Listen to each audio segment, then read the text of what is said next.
First and foremost, a warm welcome to everybody that joined us today for our webinar, New Year, New Goals, Staying on Top of the Game in Times of Uncertainty. My name is David and I take care of all PR and communications related topics at Sharpist. And for all of you who are not yet familiar with Sharpist, just one quick sentence about our company.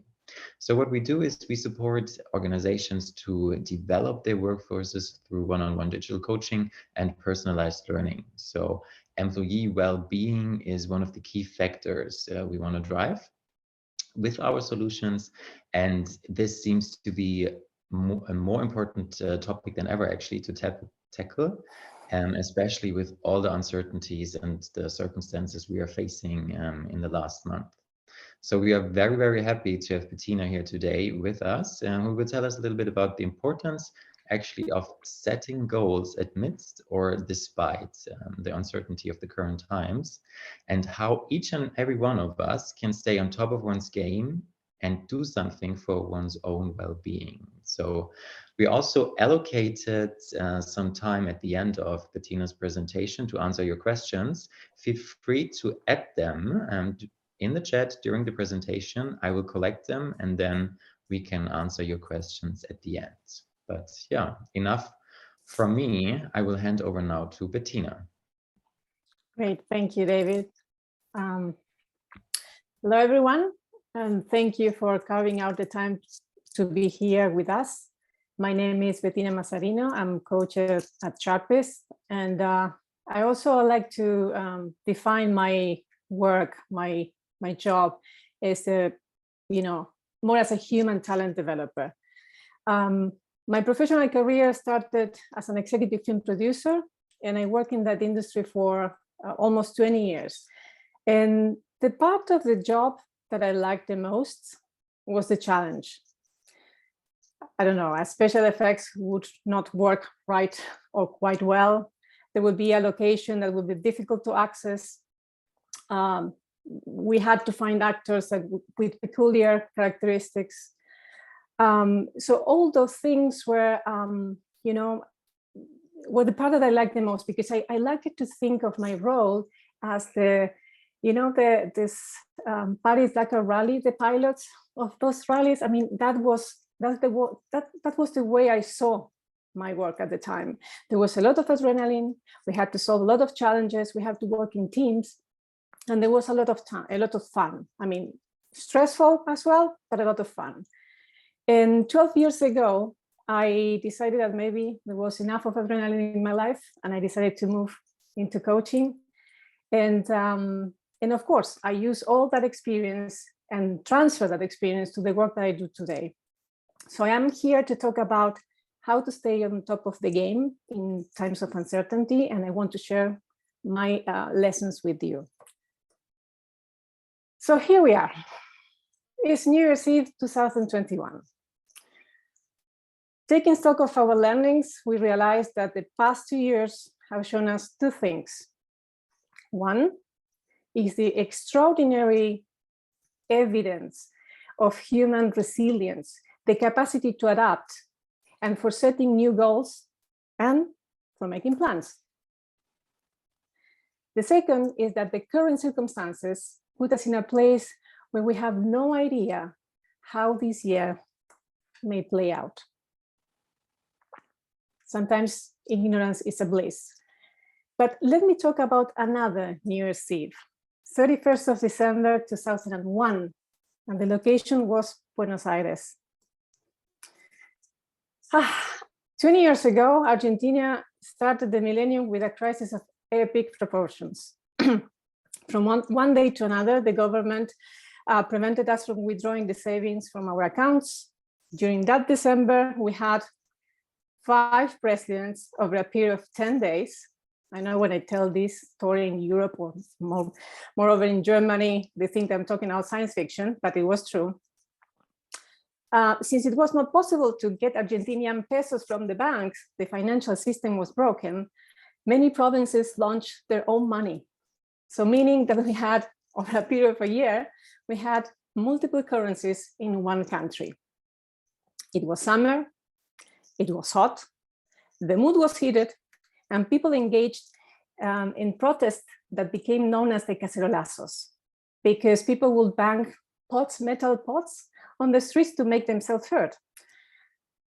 Yeah, at that time, in Gothic City, at the time was the co-founder of a quite successful medium film production house. And of course, as many other owners at the time, I was frantically maneuvering to and doing the best I could to keep the company and the employees afloat. Those were really, truly nerve-wracking times. But the thing is that how we respond to moments like this is what makes the difference. When we refer to uncertainty or uncertain times, there is a tendency to focus our attention on negative possibilities. This situation, of course, triggers high levels of anxiety.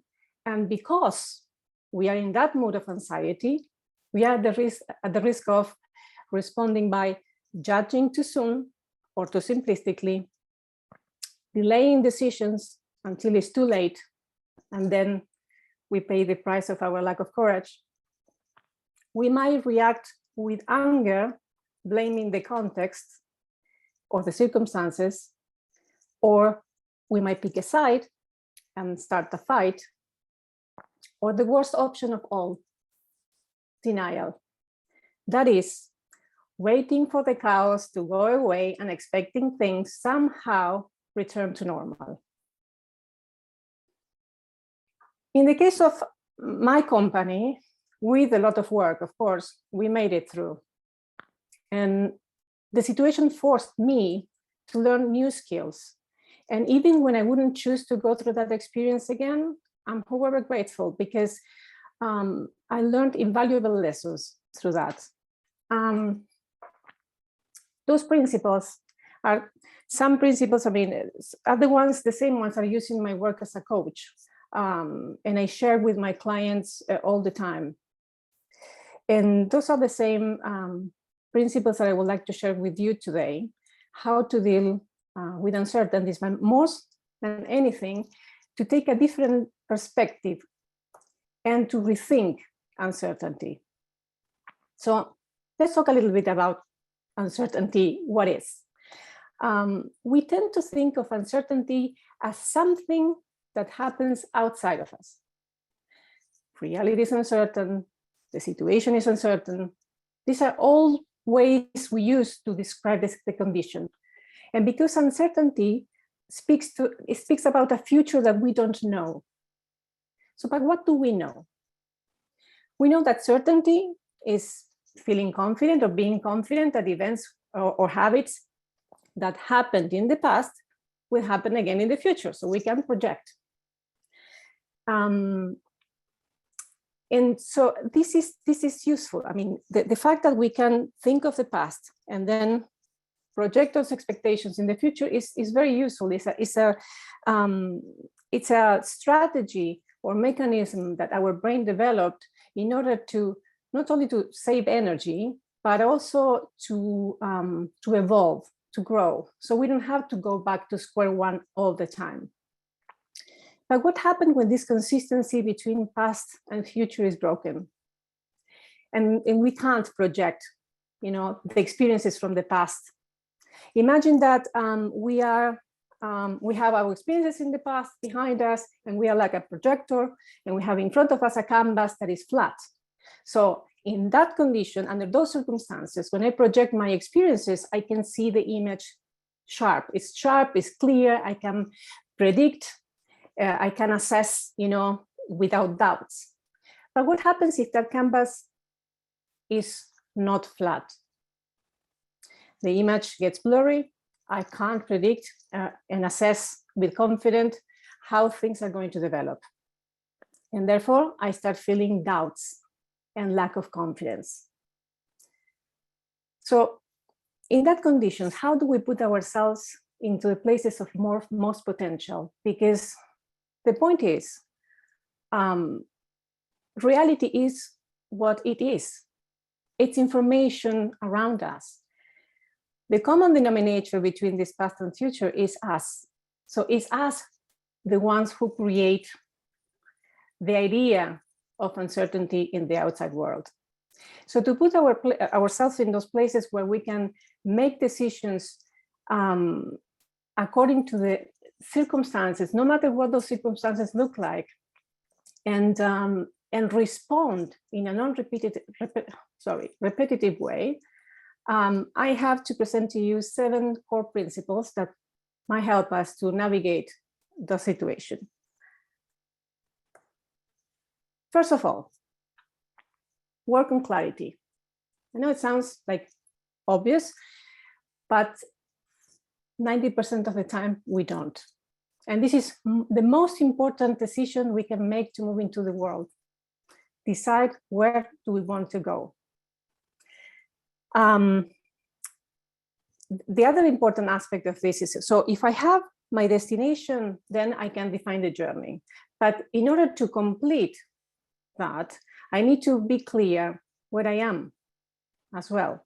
And this is the most important aspect of clarity that is often overlooked. Let's say if I want to go to New York, I can think about how it would look like, you know, how I'm going to dress, I mean, what are the things I need to take with me. But the journey is completely different if I'm in Siberia or if I'm in South Africa.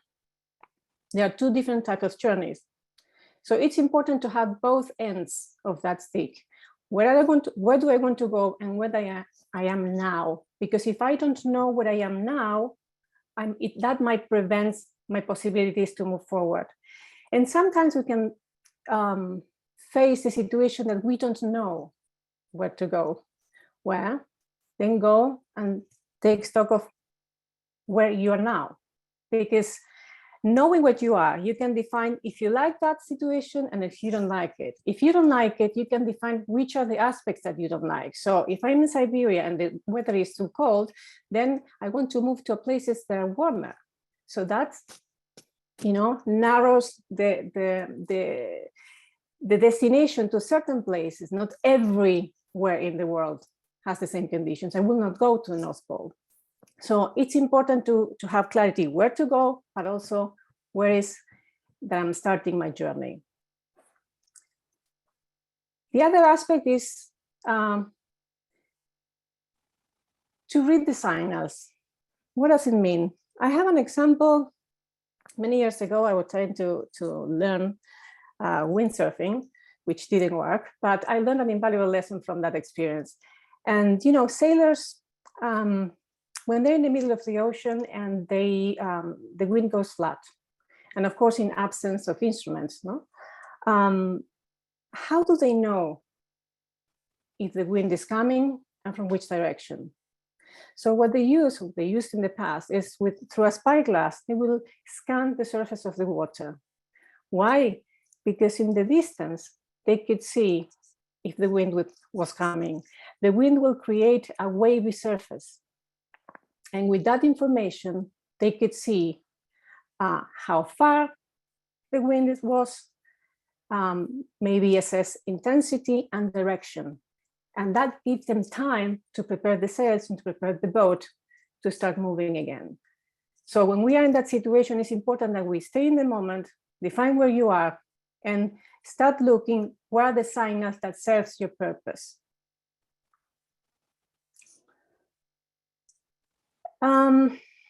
This is one of the principles that I like the most, because dealing with uncertainty means training the ability to turn dilemmas into advantages and opportunities. And the thing is, dilemmas are not like problems, because dilemmas can't be solved and they won't go away. Pandemic is not a problem, it's a dilemma. It's a dilemma because it's there, and we have to respond to that and start looking things from a different perspective.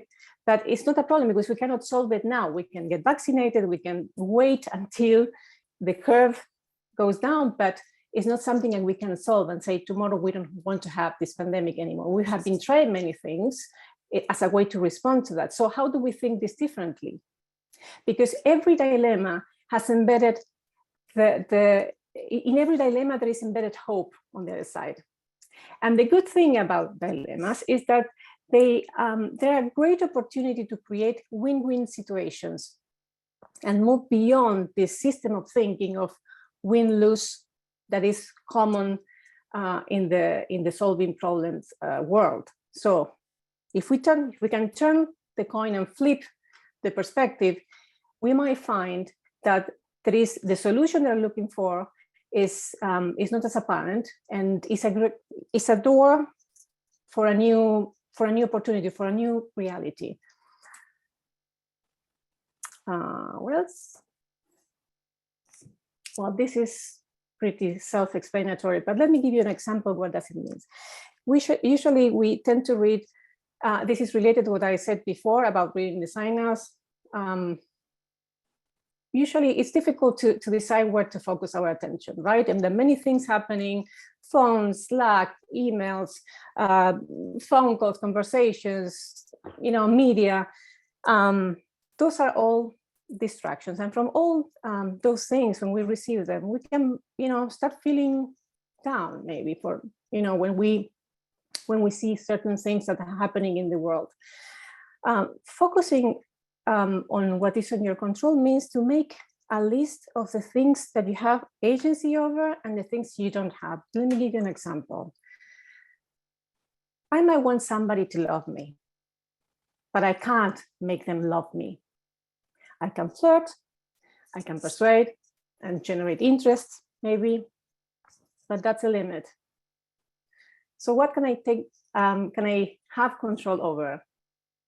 Through the lens of these principles, I can say, well, I cannot make this person love me, but I can be the most lovable person this individual will ever meet. So that is under my control. The way I'm going to present myself into the world, the way I'm going to respond to the circumstances, not the circumstances themselves.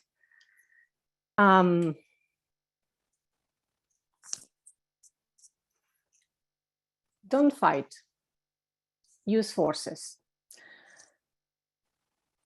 There is a martial art, maybe some of you know, called Aikido, and they use this premise in the way they defend. So in Aikido, you don't attack, you use the force of the opponent to win, somehow to flip the dilemma. So because unexpected things might challenge all the time. So what does it mean? The traditional approach that we have in life is to fight adversity back. That's what we all hear. We have a language of combat, of war, right? Everything, the governments, in our life, we use that language all the time. But what happens? Fighting back creates resistance. So this is it. I have force 1 here, and force 1 is pushing. So I'm here, force 2, and I'm pushing back. What happened? When I push back, my force needs to be stronger than force 1 if I want to win. So when I push back, what I create is force 2 to resist me. So what is going to do force 2 in that case? It's going to push back to resist my force. And then I will put more energy and more force to resist again. So I engage in a game back and forth that is tiring and usually leading nowhere. So to rethink uncertainty, we have to ask 2 questions in this situation. First, how do I work with opposing forces? And what can I unleash? In Aikido, to defeat the opponent, when is this game in place, if force 1 comes, the opponent will take that force and pull instead of push. Because by pulling, will take the opponent out of balance and means that they will win the game. So thinking of when we have forces around us that we cannot control, how can we use them to our advantage? Ask for help. You might have heard this many times, but the truth is that the world is a system of interdependent parts, and no one thrives in isolation. So in order to deal with uncertainty, we need a system of healthy and sustainable relationships, because these are essential and they make the difference between evolution or extinction. So next time, when you find yourself facing a difficult situation, dare to ask for help. It's not a sign of vulnerability, it's a sign of strength. And I'm sure that you have heard this many times, but rethinking uncertainty, going back to the first principle, which is we are projecting the uncertainty onto the world, this is key, because we need different perspectives to look at the same thing. Somebody else in front of me might be looking at the challenge and have information that I might not have. So this principle, asking for help, is fundamental. And finally, take stock of your energy. So not every action requires 100% of your energy. In some cases, investing 50% will get you the same results. So in the same way, progress does not mean that we have to take action all the time. Sometimes the best move is not to move at all. Otherwise, look at the seasons. We have springtime, which is full of energy, everything is blooming, flourishing, there is a lot of vibe going on, but then we have winter, when everything is quiet. That means that nothing is happening in winter? No. Roots grow in winter. So the fact that we cannot see things moving does not mean that things are not moving. So if you can take a stock of the amount of energy that you have and distribute it wisely, you can face any situation that might present to you, because you will need that energy to move forward. So in dealing with uncertainty, the key principle here is to be able to choose when to move and when to stay still. In the end, I mean, those are the two things that we do in the world. Either we move or either we stay still. So develop the capacity to choose. And finally, well, depending on our focus, we can either choose despair or creativity. And this is the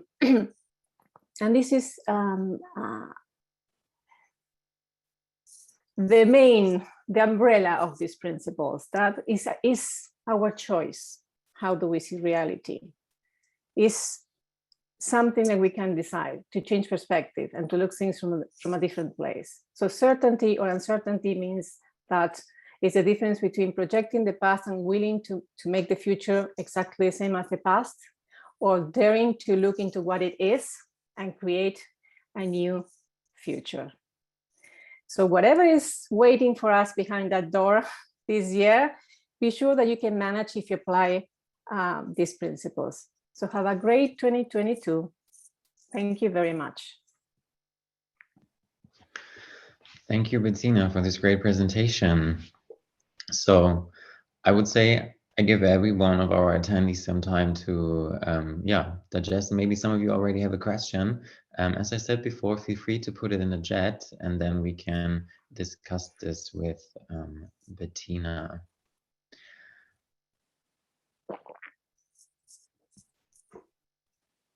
I mean, in the meantime, while our attendees might think of a question, I will start with one.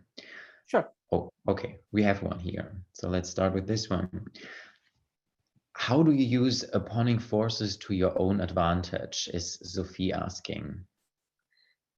Okay, it's an interesting question. How do I use opposing forces to my own advantage? First of all, I need to be clear of the territory.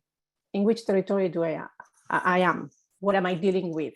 And where do I want to go? Because those are the two axes of this field that I need to be clear about. So depending on what's coming, you might think of the situation as if, I mean, not having a clear situation is difficult to pinpoint, but the main, so we are talking about in general terms here, but imagine that the situation is this, and I'm looking the situation from this perspective. So using forces to our own advantage means that I'm able to walk around and take different perspectives to see from which angle I can see through. Usually when a force opposes us, we cannot see through. So the idea is that what is the best place I can put myself in order to look what is beyond, at what is beyond. I don't know if that clarifies the concept, but if I had a concrete example, it would be much easier. But basically is taking new perspectives. So if something is opposing to you, I mean, I give you an example like in Spain, the toreros, the bulls, when they, shake the red clothes in front of the toro, they don't wait until the toro comes and bump them. They just move away. Well, this is the same thing. Choose your own battles. Don't stay there and oppose a force. Just move away and let it pass.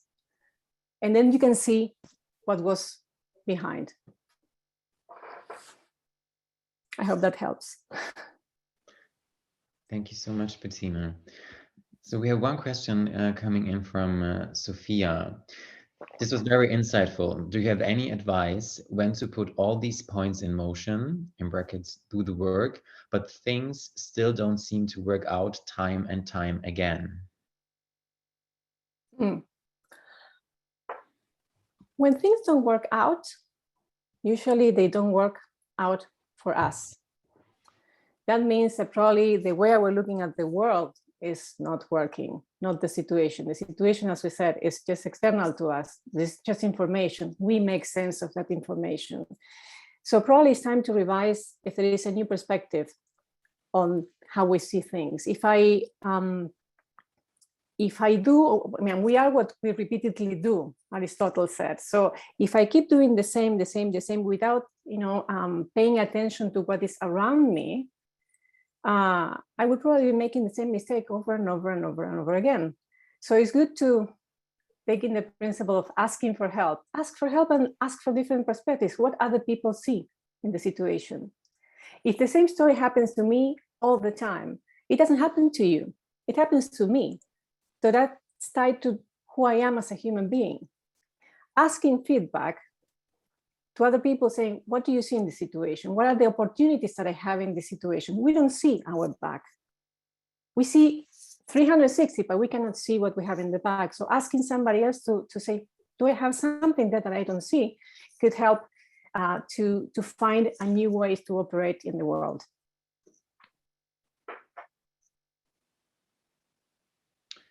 Thank you for those insights.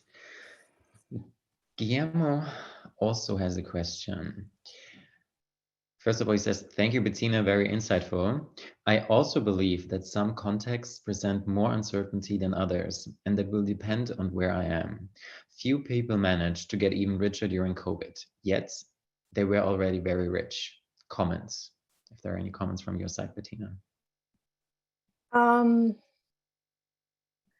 Yeah, I'm not sure about what is the, what triggers this, but of course, yes, that's, some people got richer than they were before, but we have to look at, regardless of if we like them or not like them, what are the strategies that they put in place?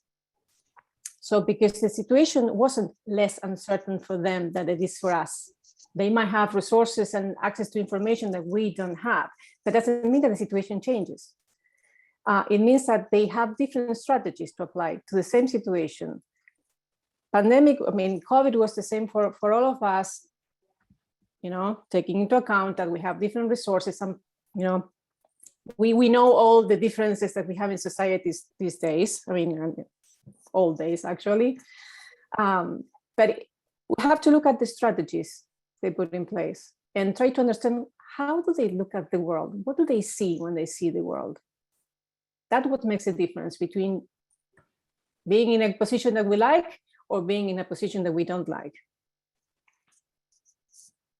Hope it helps. Great, thank you. So Marie also has a question, which is supported by Althea. She asks, in what kind of format can we give the cultural aspect meaning in a very technically oriented environment? Can I get more information about that? I mean, the cultural of the, I mean, when we talk about cultural context, are we talking about teams? So can I have a little bit of more details on this one? Because it's kind of specific questions. So. Yes, so Marie will give you some more context. While she's typing, maybe we use the time if there are no other questions in the chat at the moment, because I also had one question written down. So you said focus on what you can control, and you gave a great example how to make a list with things that you can and cannot control, and how to adjust our behavior. But do you also have any tips on how to really detach from the things that we cannot control and accept this? Oh, the question of £1,000,000. Well, we have to practice detachment. There is no theoretical way to magically access that. Detaching means focusing your energy on something else, filling your day with some other activity. So you slowly get rid of that pattern and you start learning a new thing. But there's no way that we can get there without practicing it. So when my clients ask me, well, I would like to be calm. So how do I get calm? They're practicing calmness. There is no other way. It's an action. It's not an idea. So yes, I would say that is start looking at the, I would say this is an experience I also had. Look at, what is your position? I mean, how do you present humility? How can you, approach things with the humility, knowing that, we are not Superman. We are just normal people. We have certain limits, and start practicing being just a human being. Very true words. Okay. I assume Marie is still typing, so maybe we use the time. Oh no, there she is. Okay, so she refers to an environment where the focus is very much on technology, engineering, IT. It is very difficult to find space and time for the fact that the cultural issues such as exchange, etc., can be of enormous importance. How do I manage to communicate the positive effect of cultural aspects? In what kind of format? Okay, how do you manage to communicate? First of all, I would say lead by example. So this is, the context is what it is. So I don't know the nuances of the context you're describing, but it sounds to me like, it could be the cultural difference between, I don't know, engineers and philosophers. There's a cultural difference that we can draw upon. Could be, cultural differences within the sales department and, I don't know, PRs, to say something. Could be the intercultural differences between Germans and Argentinians. So that's a given. So putting in these principles in place, if this is a dilemma, because it's not a problem that you can solve, how can you flip the coin there? What is hidden in this situation? Start looking at not what is obvious, but what is hidden. If your communication is something that you want to really make others, pay attention to, start communicating in the way that you want to be seen. Lead by example. And make alliances, talk to people, ask for help, dare to connect. Use that force to your advantage to show them. You can use, well, this is pretty long to explain now here, but Socrates, the Greek philosopher, had these methods called the Socratic methods of meiotics. And through questioning people, they make them realize that what they thought was not exactly what they thought. So maybe you can read a little bit about that. The way of questioning people, asking them questions is the best way to make them realize about something that they haven't seen before. We don't reject things because we want to reject we always reject things because we are protecting something that is important to us. So if we help them to discover what that is, probably it's a huge step forward to, make them understand the position that you have. So the first of all, we'll see asking questions and say to them, let me see what you see. How do you see the world? And then let me show you mine. And then maybe you can come to an agreement. I hope it was clear. Maria has a follow-up question. Is that better in individual talks or group talks? She wants to know. Well, that depends on the circumstances. You have to evaluate that. My way of going through this is, first of all, to make individual approaches, to talk to people, to sense, as I said before, read the signals. I mean, what is it that is going on? And to have a clarity of what is the territory.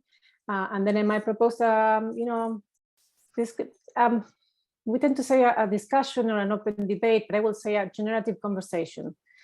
Set the guidelines of how do you want to communicate this, how do you want to talk to the people, and then, just have a conversation to see what are the perspectives that each of the team members have, and see if we can come to an agreement, negotiating terms or, applying other methodologies.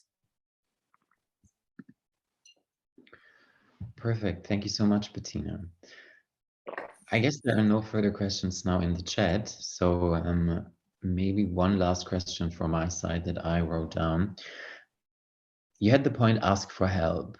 So I think a lot of us probably struggle to really do this because for the reason you mentioned, might be seen as vulnerability and as a weakness. So what could a first step be to overcome like this inner blockade to actually ask for help?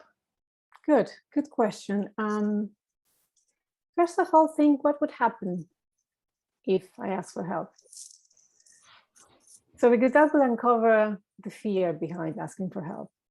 And usually fear is a good feeling. It's telling us that we are not prepared for something, that we need to look forward more in detail. So if asking for help, is a barrier, start asking, what is this helping me with?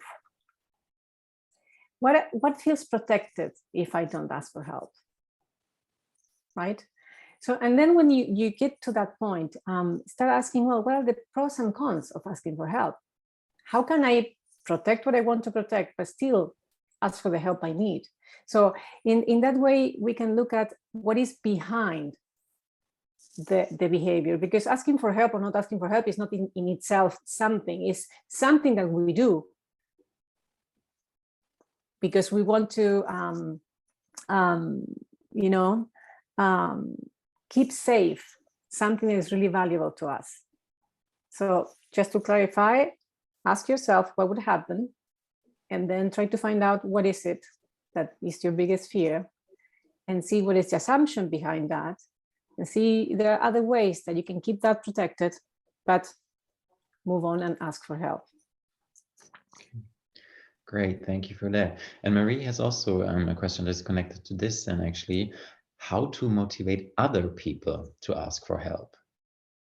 How to motivate? Well, we have to create the environment, a culture that is open to mistakes. Because usually asking for help is seen as a vulnerability because it's a signal that we are making mistakes and we cannot fail.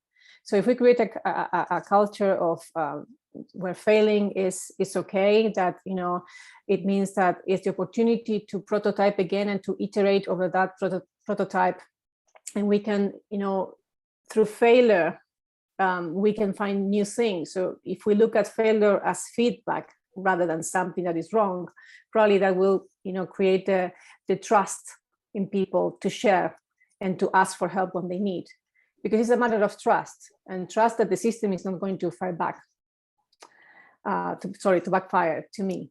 So yeah, creating the context is key. Trust and openness to to find solutions. And I said before, I mean, if you think of yourself as the pilot of the rally Paris-Dakar, I mean, it's just have fun and try to, find ways to get where you want to go, and encourage people to do the same thing. Great. So another question coming in, I assume it has to be the last one for now because we're close to 1:45. Sophia says, great question, David, and also Marie. I would say that fear of rejection is very hard to overcome and prevents many people to ask for help. Any tips on how to work on fear of rejection? Yes, I love this topic. I would have to make it short since we have just a few minutes, but the fear of rejection is because we fear not to be loved. We fear that people will say no to us. But usually when we want to ask for help, here, flipping the dilemma will mean, am I exposing myself? People are able to say yes or no to me or to what I'm asking for. So if I look at whatever I'm asking, I want to have time to, I want to, let's say, ask my partner to wash the dishes. That's a silly example. So when I put my request up there, I have to see the request as something that is outside me. So if I receive a no as an answer, it's not because I'm not worthy. It's because that request at that time, in that conditions, might not work. So to overcome fear of rejection, it's important that we look at, the responses that we receive and try to break it down into what are the components of that. So I ask you to wash the dishes and you're saying no. No, because it's not the right time, no, because you're tired, not because you don't like it. So if we understand that, we will see that it's not about me, Betina, as a person. It's just what I'm asking is not suitable for that person in that moment. That means, will you be able to do it tomorrow or another time? And that opens the conversation. So if we can, break down the request, the answer, more than anything, into the components, we will see that it's nothing to do with us. So rejection is not to us, it's to the things that we ask in that moment. Was that clear? I'm not sure. I think it was a clear and very nice answer. And as we're now, the time is up. One remark from our side, if you have any further questions or want to get more information, feel free to write us on hello@sharpist.com. I put the email address in the chat. We are happy to get back to you then. And I think we can sum everything up or end it with your motto, which I really liked. Curiosity moves us forward. I think especially also now in times of uncertainty, it's very important to keep that in mind. So thank you all our attendees, and thank you again, Betina, for this great presentation and those very helpful insights.